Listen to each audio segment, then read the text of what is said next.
ką jaunimas galvoja apie valstybės ateitį, nes aš manau, kad tai yra nemažiau svarbu. Prašau. Labas vakaras. Kadangi ir tėtis ir aš abu esam teisininkai, tai pasinaudodami tuo senu telefoninės teisės principu, jis man tiesiog perdavė įgaliojimus pasakyti trumpai tas mintis, kurias jis pats būtų šiandien pasakęs, jeigu nebūtų jo sulaikę ligoniniai. Kadangi, iš tiesų klausimas čia šiandien yra užduotas, ar esame savo valstybės šeimininkai, ir iš tiesų pasižiūrėjusi mūsų konstituciją, čia pratęsiant gerbiamą Romaldo mintį, atrodytų atsakymas yra paprastas, nes konstitucija yra aiškiai pasakyta, kad suvereno galios priklauso tautai, tauta yra suvereni.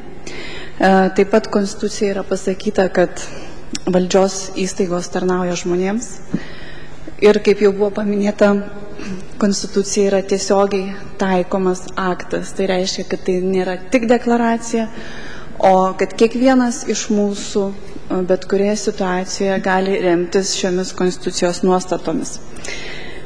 Vis dėlto šitie elementarūs principai, kurie gali būti tiesiogiai gyvendinti, nėra įgyvendinami, nes jeigu mes pasižiūrėtume, kokia yra faktiškai situacija, vis dėlto, ko gero, dėja tektų konstatuoti, kad mes kol kas dar nesame savo valstybės šeimininkai. Iš esmės, tauta nesuvokia, kad ji turi tas suvereno galias, kad ji gali jas turėti bent jau. Tauta nesuvokia, kad ji turi kuriančiąją galią. Galbūt, jeigu kai kalbame apie tautos galią, tai yra suprantama paprastai suvulgarintai kaip agresyvi galia, tokia ciniška galia, netgi kartais bereikšmė kritika, bet tauta nesuvokia savęs kaip kuriančiojo subjekto. Netgi nėra suvokiamas tiesioginis ryšys tarp tautos galios ir ekonominių padarinių valstybėje. Čia Čilinskas turbūt daugiau galėtų pakalbėti apie tos visus sprendimus, kurie padaryti energetikos srityje ir kurie valstybei sukelia didžiulės ekonominės pasekmes.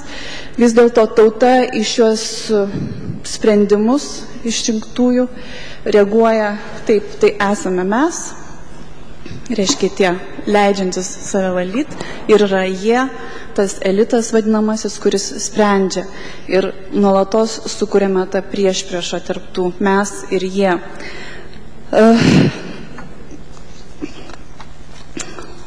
Dėl partijų.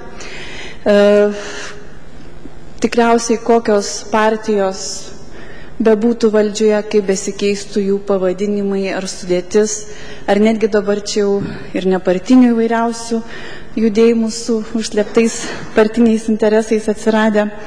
Vis dėlto reikia konstatuoti, kad visos tos politinės sistemos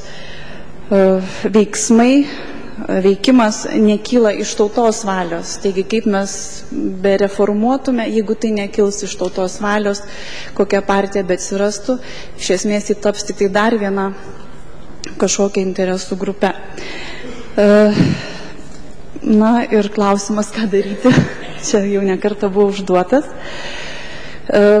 Matyti reikėtų pradėti nuo esmės, nuo tų šaknų.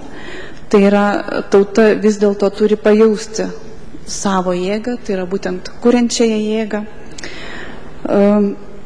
Ir toks buvo tėčio priesakas, būtinai tą pasakyti, kad kūrybinę jėgą tauta gali gauti tik tai per dvasinį atgimimą, nes tik tai, kas yra paremta etika, kas yra paremta aukšta moralė, yra neįveikiama.